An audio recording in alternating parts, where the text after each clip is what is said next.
Welcome to the deep dive. Put away your calculators, well, maybe just for a moment, because today we are looking at numbers in a slightly different light, not just as tools for counting, but as things holding real mystical power across history. We are diving into this kind of universal language that cultures have used for, well, millennia, really, trying to decode destiny, the cosmos, spiritual truths.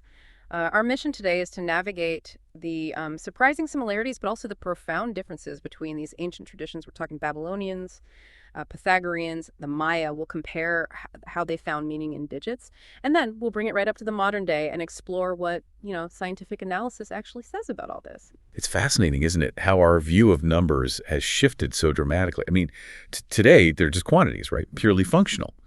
But for thousands of years, as you see in the sources, numbers were almost entities. The ancient Egyptians even called them neteru. They saw them as these energetic, formative principles that literally shaped reality. And, to get into modern numerology practice, you really have to understand this fundamental split. There are basically two main systems used for assigning numerical values to letters. You've got the Chaldean method and the Pythagorean method. They're essentially two different ways of charting a path to meaning, if you like. Okay, right. Let's unpack that. We've got sources here that let us compare them directly. These are the two main systems people use today to figure out a name number or a destiny number. Exactly. So we start with Chaldean. This one's older. Its roots are in ancient Babylon, what's now Iraq. And because it's so ancient, it stays really deeply connected to astrology, celestial influences, that kind of predetermined fate idea. And the way they map letters isn't straightforward alphabetical order, is it? It's based on sound vibration. That's it, precisely. The sound of the letters, the consonants, the vowels, that's what matters. But here's the really big philosophical curveball, you could say. The number 9. Ah, yes. 9 is treated differently in Chaldean numerology. It's sacred. Sacred, exactly. It represents perfection, spirit, completeness in this tradition. Yeah. So usually it's just excluded from the initial letter mapping. The calculation generally only uses digits 1 through 8. And that tells you right away what the Chaldean focus is. Sure. It's emphasizing those external influences, fate, karmic patterns, things affecting your worldly success. It's seen as better for predicting external events. Okay, so that's Chaldean. Then we kind of shift gears quite dramatically to the Pythagorean system, founded by Pythagoras, the Greek philosopher, around, 570 BC? That's the one. And this approach is much more systematic, mathematical. It feels more rooted in that sort of Western rationalism. And the calculation is simpler here, right? Just A1, B2, up to I9, then repeat. Simple and sequential. J becomes 1 again, K is 2, and so on. And crucially, the number 9 is just used normally. It's treated like any other digit in the calculation. So if Chaldean is about external fate, where does the Pythagorean system focus? It really turns inward. Because of its roots in systematic Greek thought, it tends to be applied more to your inner personality, personal talents, potential, self-discovery. It's often seen as better suited for psychological analysis. And this difference in philosophy, it leads to totally different results for the same name, right? You gave the example of Rajneesh-Karn. Exactly. You run that name through the Chaldean system. Maybe you get a compound number first, like 19. That then reduces down to the single digit, 1. But run Rajneesh-Karn through the Pythagorean system, and you end up with a different single digit, 7. And you mentioned that intermediate number, the compound number like 19, is really important in the Chaldean method. Absolutely vital. They place great emphasis on interpreting that compound number before you reduce it. It gives this extra layer of meaning about the specific forces or fate at play, whereas the Pythagorean method often just focuses more directly on the final single digit as the main characteristic. So geographically, how does this play out? Who uses which system more? Well, we see the Chaldean system favored pretty strongly in India and the Middle East, places with deep historical links to astrology and concepts of destiny. The Pythagorean method, though, tends to dominate in Western countries, the US, Europe, probably because of its more rational-seeming base and its focus on self-actualization. Okay, so that's personal numerology, but let's pull back, like you said earlier. Look at the bigger picture, the cosmic structure. Even the rational Pythagoras seems to have drawn heavily on older ideas, especially from Egypt. You mentioned he studied there for years. He did, reportedly nearly 20 years.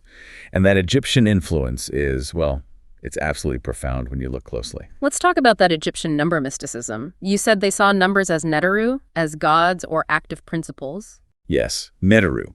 These weren't just abstract concepts like odd or even. They were active, gendered principles, male or female.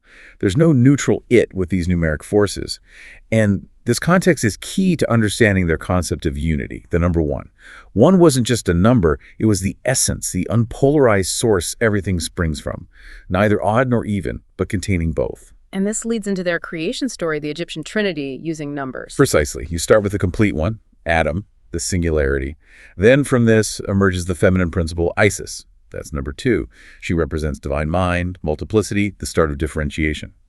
Then comes the masculine principle, Osiris, number three. He embodies the universal soul, animation, dynamism. And their union creates. Their union produces Horus, number five. He represents the material world, phenomena. And it's derived quite naturally, you see. 2 of the feminine plus 3 of the masculine equals 5. It's this beautiful progressive sequence that mirrors natural growth. That idea of progressive, orderly sequences, that feels very Pythagorean, like the summation series, 2, 3, 5, 8, 13, and so on, each number being the sum of the two before it. Exactly. That pattern, which we now often call the Fibonacci sequence, is everywhere in nature. The spirals on a pine cone, the seed arrangement in a sunflower. For the Pythagoreans, this was proof. Numbers were the blueprint of the cosmos itself. And their whole worldview seemed anchored to the number 10, didn't it? Symbolized by the tetracties. Ah, the tetracties. That triangle made from the first 4 integers, 1 plus 2 plus 3 plus 4 equals 10. 10 was their perfect number. They even swore their most sacred oaths by the tetracties. This belief was so strong it actually influenced their astronomy, when Philolaus developed the Pythagorean cosmology. Right, he proposed this model with 10 bodies orbiting a central fire. But there was a problem. Wait, let me guess. They could only observe 9. Sun, moon, leading, Earth, the 5 known planets, and the sphere of stars. That's 9. So what did they do? They did what any truly dedicated numerologist might do. They invented one. They proposed a theoretical counter-Earth, always unseen, orbiting opposite the central fire, just to make sure the total number of celestial bodies hit that perfect number, 10. It's a serious dedication to cosmic structure. That's incredible, inventing a planet based purely on mathematical philosophy. And it also connects to their ideas about music, right? Precisely. They discovered that the key harmonious ratios in music, the octave, 2.1, the musical fourth, 4.3, the musical fifth, 3.2, all use only those first 4 integers from the sacred tetracties. For them, numbers literally created the harmony of the spheres. Music was audible mathematics. Okay, let's carry this need for order, for structure through numbers across to other cultures and into history. Let's look at numbers as timekeepers, as storytellers, maybe pivot eastward to Hinduism. Good idea. Hinduism, often works with a circular concept of time, endless cycles of creation and destruction. And central to this cosmic view is the sacred number 108. Vedic mathematicians saw 108 as representing the wholeness of existence. It's said to connect the sun, moon, and earth through their distances and diameters.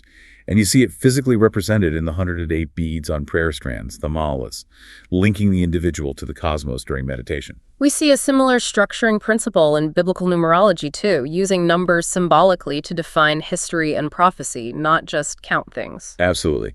The most obvious one is probably 7, signifying perfection or completeness. 7 days of creation, the 7 branches on the menorah, even the 7 days of Shiva mourning in Jewish custom. And then you have 40. That seems to stand for a generation or maybe a full period of trial or transition. 40 years in the desert, 40 days of temptation, the 40-year reigns of David and Solomon. Exactly. It marks a complete, significant span of time. And conversely, you get these fragmented numbers like 3.5. It represents a broken week and arrested period. You see this pop up in apocalyptic writings like Daniel and Revelation, often expressed as 42 months or 12,260 days. It signifies a time of trial that doesn't reach that perfect 7-based completion. What really stands out to me, though, is how the ancient writers seem to have used numbers to actively structure the historical narrative itself, like the ages of the patriarchs. Right. From Adam down to Moses, their recorded ages were apparently compiled, or maybe even adjusted, to total exactly 12,600 years. Which, significantly, is a multiple of that prophetic 12,260 days we just mentioned, times 10. And there's that other example, the time between the Exodus and the building of Solomon's temple being calculated as 480 years. Yes, and the text itself suggests how that number was reached. 12 generations multiplied by 40 years per generation. It imposes this perfect, meaningful structure onto history. This is where gematria comes in, isn't it? Assigning numerical values to letters to connect names and words to prophecy. Exactly that. Gematria is key here. When we look at, say, the famous number 666, the number of the beast from Revelation, scholars using gematria interpret this as the numerical value of the letters in Nero Caesar when written in Hebrew or Aramaic. And interestingly, it also connects back to King Solomon, whose annual intake of gold was recorded as exactly 666 talents. It creates this symbolic link between tyranny, excess, and this specific prophetic number. And we even see gematria embedded in physical objects, like that Templar chalice you mentioned. Yes, the Hebrew word chai, which means living or to give life, has a gematria value of 18. And this value, 18, is visibly designed into the chalice. There are 18 geometric triangles forming the rays around the cross. It reflects the Jewish custom of giving gifts of money and multiples of 18, giving chai as an act of charity, promoting life. It's literally built in. Okay, let's journey far west now to the Maya. They had this incredibly sophisticated grasp of astronomy using numbers in really complex ways, that 819-day calendar count. Ah, the 819-day count. Yes. Initially, researchers were puzzled by it. It has 4 cycles, but they didn't seem to align neatly with the synodic periods, the time it takes planets to reappear in the same spot in the sky of the visible planets. But then there was a breakthrough theory suggesting a much longer view? Exactly. The theory proposed the Maya weren't just tracking short cycles, they were thinking really long term. It suggested that it takes 20 cycles of 819 days, that's about 45 years, for the calendar to align commensurately with the synodic periods of all 5 visible planets: Mercury, Venus, Mars, Jupiter, and Saturn. Wow. That implies an incredibly deep, complex system for long-term astronomical prediction. But is it actually correct? Does the math hold up under scrutiny? Well, this is where we need to be careful, and our source material raises a flag. While the 20-cycle theory sounds amazing, some skeptical analysis points out a problem. When you actually do the basic math, divide the known synodic periods of those planets into the total number of days in 20 cycles, 16,380 days, you apparently don't get the neat whole numbers that the theory claims for alignment. So the math seems to contradict the claimed synchronization. It makes the scholarship, while really fascinating, also highly suspect, according to some critics. And that transition from these potentially profound ancient structures to modern mathematical scrutiny, that's really crucial, isn't it? It brings us to the modern critique. Why do many people today, especially in the sciences, view numerology as more of a pseudoscience? Well, probably the most fundamental philosophical issue is that the entire system, or systems really, rely on a completely invented, culturally specific way of counting the base 10 system. We use base 10 primarily because we have 10 fingers, right? But it's arbitrary, culturally speaking. Other cultures use base 12, base 60. Exactly. And real mathematical constants, like pi, the ratio of a circled circumference to its diameter, they work universally. Doesn't matter if you use base 10 or base 12 or base anything. Pi is pi. But numerology calculations, the way letters are assigned to digits, they only work within base 10, and usually using the Western Gregorian calendar system as well. If you suddenly decided to use, say, a base 12 system, all the calculated meanings, the destiny numbers, they'd instantly vanish or change completely. That suggests it's a cultural construct, not a cosmic law. Beyond the base 10 issue, there's also a problem with just testing it objectively, isn't there? How do you even set up a fair test? It's incredibly difficult. Which system do you test? Chaldean? Pythagorean? There are others too, like Agrippan, or using Greek or Hebrew numerals directly. And then which name do you use for a person? Their full legal name, a nickname they prefer, a married name. The variables make it almost impossible to pin down and test in a scientifically rigorous, falsifiable way. And when people have tried to test specific claims, the results haven't been very supportive. Generally, no. Think about the 2017 study you mentioned, looking at the birth numbers of over 800 Nobel Prize winners. These are people who arguably achieved extraordinary things, fulfilled some kind of potential. If numerology genuinely reveals destiny or innate talent linked to birth dates, you'd expect the distribution of their birth numbers, the single digit derived from their date of birth, to be, well, statistically unusual, skewed in some way. But it wasn't skewed at all, was it? Not in the slightest. The distribution of birth numbers for all those Nobel laureates across all the different prize categories was essentially random. It didn't differ significantly from what you'd expect purely by chance. And there was that other experiment testing the specific idea that number 7 is linked to psychic ability. Right, a common numerological claim. But the experiment found zero correlation. If anything, the data hinted maybe number 5 had a slightly higher incidence among self-reported psychics, but even that wasn't statistically significant. No real link was found. Okay, so if the mathematical basis seems arbitrary and objective tests tend to fail, why does the practice persist? Why do so many people feel like numerology works for them? Yeah, that's the interesting part. It really comes down to human psychology. Numerology readings often rely heavily on what psychologists call Barnum statements. Ah, those are the really vague descriptions that sound specific but could apply to almost anyone. Exactly. Things like, you have a strong need for independence, but you can feel lonely if you lack support. Or you have leadership qualities, but sometimes you hesitate to assert yourself. They feel personal, but they're incredibly broad. And once someone gets a reading with these statements, confirmation bias takes over. Precisely. You receive this insight, and then you unconsciously start looking for evidence in your daily life that confirms it. You notice the times you felt independent, or the times you hesitated, and ignore the times you didn't. You essentially filter reality to match the prediction, reinforcing the feeling that the reading was accurate, even if the system itself is built on, well, shaky or arbitrary foundations.